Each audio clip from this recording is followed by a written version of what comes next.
तो चलिए सबसे पहले हम शुरू करते हैं। क्वेश्चन नंबर 1 क्या है। आज हमारा प्रैक्टिस सेट 3 है और इन प्रैक्टिस सेट्स में हम वही क्वेश्चंस डिस्कस कर रहे हैं जो अभी तक एग्जाम्स में पूछे गए हैं। चलिए सबसे पहले स्टार्ट करते हैं। तो ऑन द फर्स्ट नंबर हमारे पास जो क्वेश्चन दिया है, क्वेश्चन है 6/5 तथा 8/25 का लघुत्तम समापवर्त क्या है। 6/5 तथा 8/25 का लघुत्तम समापवर्त। क्वेश्चन में कहा गया है कि जो 6/5 है, ठीक है, और साथ ही साथ कहा गया है कि जो 8/25 है इसका कहा गया है कि लघुत्तम समापवर्त क्या है। तो हम इसका लासा देखेंगे, यानी लघुत्तम समापवर्त क्या है का लासा, यानी लघुत्तम समापवर्त क्या है, लासा क्या होगा। इस तरह के क्वेश्चंस को हम कैसे डील आउट करेंगे। इस तरह से क्वेश्चंस को हम करने के लिए सिंपल सा एक मेथड है कि अगर इस तरह के क्वेश्चंस हल करनी तो जो 6/5 दे रखा है, 6/5 और 8/25 जो दे रखा है, इसको जब भी कभी हम सॉल्व करेंगे तो ऐसे केस में क्या होता है कि ऊपर वाला यानी ये जो अंश दिया है, अंश का जो है हम लासा निकालते हैं, अंश का हम लासा निकालते हैं, और जो हर है, हर का हम मासा निकालते हैं। यानी कि न्यूमरेटर का तो हम लासा निकालते हैं लेकिन डिनोमिनेटर का हम मासा निकालते हैं। तो लासा और मासा इनका हम निकालेंगे। सबसे पहले देखना होगा 6 तथा 8 का लासा। उसके बाद में हमें देखना होगा 5 तथा 25 का मासा। सबसे पहले हम 6 तथा 8 का जब लासा निकालेंगे तो 6 और 8 का जो लासा निकलेगा वो 6 तथा 8 का जब लासा निकालेंगे हम, तो 6 और 8 का जब हम लासा निकालेंगे, 6 और 8 का हम लासा निकालेंगे तो किस तरह से निकालेंगे देखिएगा। 6 और 8 का जब भी कभी हम लासा निकालेंगे तो इसको एक सिंपल सा प्रोसेस है, इस प्रोसेस से हम कर सकते हैं। 2 की टेबल 3 बार और 4 बार, 2 3 6 और 2 4 8। फिर से हम देखेंगे, एक जो है टेबल रिवाइज हो रही है यहाँ पे। तो 2 गुणे 3 गुणे 4 हमारा कितना निकल गया है 24। तो 24 हमारा क्या निकल गया, 6 तथा 8 का लासा कितना निकल गया 24। अब 5 तथा 25 का मासा निकालने का क्या प्रोसेस है कि मासा हम कैसे निकालेंगे। 5 और 25 का जो मासा हमें निकालना होगा, कैसे हम इसे निकालेंगे। 5 तथा 25 का मासा, सिंपल सी बात है, हमें एक नंबर इसमें से हमें कॉमन मिल रहा है, वो है 5। तो 24/5 हमने क्या निकाला है इसका 24। तो इसका 6 तथा 8 का लासा है, तो 5 तथा 25 इस संख्या का मासा है। सिंपल सी बात है, तो इसका लासा तथा मासा कहा गया था। सो ये हमारा राइट आंसर है। चलते नेक्स्ट क्वेश्चन पे। ये हमारा उससे पहले राइट आंसर है। तो इसके लिए जो क्वेश्चन हमारे पास दे रखा है, क्वेश्चन का जो ऑप्शन नंबर सी है वो हमारा, ऑप्शन नंबर डी हमारा राइट आंसर हो जाएगा। Next question. क्वेश्चन में कहा गया है कि 2 पाइप पी तथा क्यू एक टंकी को क्रमशः 200 तथा 300 घंटे में भर सकते हैं। मतलब 2 पाइप दी हुई हैं, पहली पाइप है जो कि पी है और दूसरी पाइप जो है वो क्यू है। पी और क्यू, जो पी है और क्यू है, ये दोनों, इनका रेशियो दे रखा है। जो पी है वो किसी कार्य को 200 घंटे में, मतलब किसी टंकी को 200 घंटे में भरती है, और जो क्यू है वो 300 घंटे में भरता है। सिंपल सी बात है। फिर पूछा गया है यदि दोनों पाइपों को एक साथ खोल दिया जाए, यानी पी और क्यू को अगर एक साथ खोल दिया जाए तो कह रहा है तो टंकी कितने घंटे में भर जाएगी। पी और क्यू को एक साथ इसकी एफिशिएंसी में देखनी है। तो सिंपल सी बात है, इस तरह के क्वेश्चन हम कैसे करने वाले हैं। तो इसमें हमें एक चीज़ देखेंगे, जो 200 है और जो 300 है, इसको करने का एक सिंपल प्रोसेस है कि 200 और 300 का जब हम सॉल्व करेंगे तो 600 निकल के आएगा। 600 इसका एलसीएम हो जाएगा। इसको 3 टाइम हमने मल्टीप्लाई किया और इसको हमने मल्टीप्लाई किया 2 टाइम। तो ओवरऑल टोटल एफिशिएंसी कितनी हो जाएगी 5। टोटल एफिशिएंसी है 5 और हमने किया कितने पर 600 पे, यानी 600/5। टोटल वर्क से हम इसे डिवाइड कर देंगे। तो जैसा हमें पता है 5 एकम 5 और 12 पंचे 60 यानी 120। तो टाइम कितना निकल गया है 120 घंटे, 120 घंटे का टाइम निकल गया है। सो ऑप्शन नंबर इसके लिए जो 120 हमारा 120 घंटे जो हमारा आंसर निकल के आया है, 120 जो आंसर निकल के आया है, हमारा ऑप्शन नंबर बी बिल्कुल राइट आंसर हो जाएगा। चलते हैं नेक्स्ट क्वेश्चन क्या है हमारे पास। क्वेश्चन दिया है हमारे पास, एक वस्तु का अंकित मूल्य उसके क्रय मूल्य, जस्ट 1 मिनट, एक वस्तु का अंकित मूल्य ₹900 है। एक वस्तु का अंकित मूल्य जो है 900 है। ध्यान से सुनिए, अंकित मूल्य कहा जा रहा है, यानी कि वो मार्क प्राइस होती है हमारी, एमपी मार्क प्राइस हमारी होती है, जो कि अंकित मूल्य कहा जाता है। वो हमें दे रखा है कि एक वस्तु का अंकित मूल्य 900 है, यानी कि मार्क प्राइस जो है उसका दे रखा है वो 900 है। फिर क्या कहा गया है कि जो 900 प्राइस है तथा ग्राहक इसके लिए 630 रुपये देता है, और यानी ये सेलिंग प्राइस है ना, वो 630 रुपये देता है। कहने का मतलब है 900 रुपये उस पर प्रिंट था और 630 रुपये में उस चीज़ को सेल किया गया। तो पूछा गया है इसमें कि डिस्काउंट का परसेंटेज क्या है, कितने परसेंट छूट दी गई। हमें एक चीज़ देखना है, क्या कि ये जो डिस्काउंट आया है ये आया किस पे है। ये जो आया है मार्क प्राइस पे ही आया है, सिंपल सी बात है। तो इनके और इनके बीच का अंतर कितना निकल के आएगा, 0, 7 और 270, यानी इनके बीच का डिफरेंस 270। ध्यान से सुनिए, जो 270 का डिफरेंस आया है ये आया है इसके मार्क प्राइस पे, सेलिंग प्राइस पे नहीं, जो कि है मार्क प्राइस 900, और परसेंटेज हम निकालने के लिए 100 से गुणा करेंगे। तो 0 से 0 कट हो जाएगा, 9 या 27। हमें क्या पता चला कि जो डिस्काउंट परसेंटेज है वो कितना निकल के आया है, 30%। तो डिस्काउंट जो निकल के आया है हमारा, जो डिस्काउंट उसने कितना किया है, तो सिंपल सी बात है उसने 30% का डिस्काउंट किया है।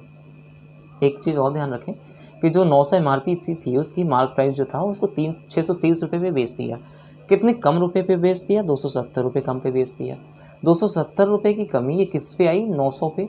900 पे हम करेंगे और परसेंटेज निकालने के लिए 100 से गुणा करेंगे। ठीक है, नेक्स्ट क्वेश्चन। एक वस्तु का अंकित मूल्य उसके क्रय मूल्य से 45% अधिक है। क्वेश्चन ध्यान से सुनिएगा। एक वस्तु का अंकित मूल्य उसके क्रय मूल्य से 45% अधिक है। अंकित मूल्य यानी कि जो मार्क प्राइस हमारी, मार्क प्राइस उसके क्रय मूल्य यानी सीपी से यानी कि उसकी कॉस्ट प्राइस से, जो मार्क प्राइस हमारी दे रखी है, थोड़ा सा क्लियर कर रहे हैं, जो मार्क प्राइस दे रखी है यानी अंकित जो मूल्य है वो हमारा दे रखा है कॉस्ट प्राइस से, यानी सीपी से, उसके क्रय मूल्य से जो है 45% अधिक है। यानी कि अगर सीपी 100 है तो ये कितना होगा, 145, मार्क प्राइस 145 होगा। फिर क्वेश्चन में कहा गया है कि जो है 45% अधिक है, यदि 20% की छूट दी जाए, यानी कि वो सेलिंग प्राइस होगी जिस रेट पर हम उसे बेचेंगे, वो कितना, 20% की छूट भी दी गई हमें। 20% की छूट हम किस पर निकालेंगे, वो सीपी पे नहीं, वो एमआरपी पे निकलती है, यानी जो मार्क प्राइस होती है, मार्क प्राइस पे हम छूट निकालेंगे। तो जो 20% की छूट है वो हम कहाँ से निकालेंगे, 20% की छूट 145 की चीज़ पे 20% की छूट, अगर 20% कहा जाए, यानी जो चीज़ पहले 100 रुपये में मिलती थी अब वो 80 रुपये में मिलने लगी है ना, तो यानी कि 80 रुपये की जो हो गई वो इस तरह से हम करेंगे। तो 0 से 0 कट हो जाएगा, 5 दूना 10 और 5 दूना 10, 5 9 45, 2 से मल्टीप्लाई करेंगे 8 टाइम में। एक चीज़ हमें देखने को मिली कि 29 गुणे 8, सॉरी 2 से हमने किया तो हमें 4 टाइम मल्टीप्लाई करना पड़ेगा। तो 29 गुणे 4, तो 9 चौको 36 का 6, हासिल लगा 1, और 9 4 दूना 8, 1 4 दूना 8, जस्ट 1 मिनट, 9 चौको 36, 36 का 6, कैरी लगा 3, ओके 3 है, और 4 दूना 8, 8 प्लस 3 11। यानी जो चीज़ हमने, अब हमने एक चीज़ हमने देखा है, क्या देखा है अभी बताते हैं आपको, कि जो चीज़ हमने इस रेट पे खरीदी, यानी जो हमारी कॉस्ट प्राइस 100 रुपये है, 100 रुपये की चीज़ को हम बेच रहे हैं 116 पे। अब क्वेश्चन पढ़ते हैं, क्वेश्चन में कह रखा है कि इतनी छूट दी जाए तो लाभ प्रतिशत पूछा गया है, यानी कि 100 की चीज़ खरीदा और हमने उसे 116 पे बेच दिया। कितने रुपए अधिक पे बेचा, तो 16 रुपये अधिक पे बेचा। 16 रुपये जो अधिक बेचा वो हम किस पे देखेंगे, हमेशा कॉस्ट प्राइस पे ही देखेंगे, बट एक कॉस्ट प्राइस यानी कि जो उसकी क्रय मूल्य है, और उसे परसेंटेज निकालने के लिए 100 से गुणा करेंगे। 0 से 0 कट हो जाएगा, तो हमारा फाइनल जो आंसर निकल के आएगा, कितने परसेंट पूछा गया है, कितने प्रतिशत लाभ है, तो जो उसका प्रतिशत जो लाभ है, यानी कि जो उसका प्रतिशत लाभ है 16%। किसी इस तरह से हम इन क्वेश्चंस को डील आउट करते हैं, तो जो परसेंटेज प्रॉफिट है उसका वो 16% हुआ। नेक्स्ट क्वेश्चन क्या है हमारे पास, क्वेश्चन दे रखा है हमारे पास में कि 3 क्रमागत संख्या है, उनका अनुपात दे रखा है कि 3 क्रमागत जो संख्या है वो रेशियो में है 1:2:4। 3 क्रमागत संख्या है जो कि 1:2:4 के अनुपात में दे रखा है।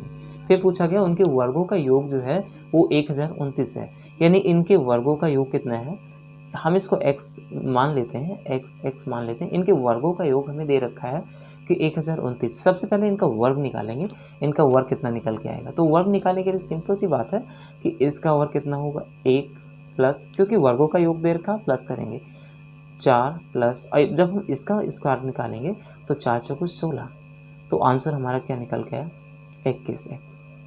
क्वेश्चन में दे रखा है कि जो 21x है, 21x की वैल्यू हमारे पास दे रखी है कितना है 1029 रुपये। 21 एक्स की वैल्यू 1029 है, तो क्या हम इससे एक्स की वैल्यू निकाल सकते हैं? एक्स की वैल्यू बिल्कुल 1029/21। सॉल्व करेंगे इसे सिंपल। तो इसे जब हम फाइनल सॉल्व करेंगे तो 1 टाइम जाएगा और ये जाएगा 4 टाइम जाएगा प्लस 9 में से 9 यानी 49 आया। एक्स की वैल्यू हमारी आ गई 49, एक्स की वैल्यू आ गई हमारी 49। आप ध्यान से सुनिएगा, जो एक्स की वैल्यू 49 आई है हम उस चीज़ को हम इसमें पुट करेंगे। तो कैसे हम करने वाले हैं इस चीज़ को, देखिएगा ध्यान से। तो जो पहले x की वैल्यू आ गई, हम x की वैल्यू को 1x में पुट करेंगे तो कितना हो जाएगा 49x, है ना। फिर उसके बाद में दो से गुणा करेंगे तो कितना आ जाएगा 98। फिर 4 से गुणा करेंगे, जब हम इसी नंबर को 4 से मल्टीप्लाई करेंगे तो 196 आएगा हमारे पास।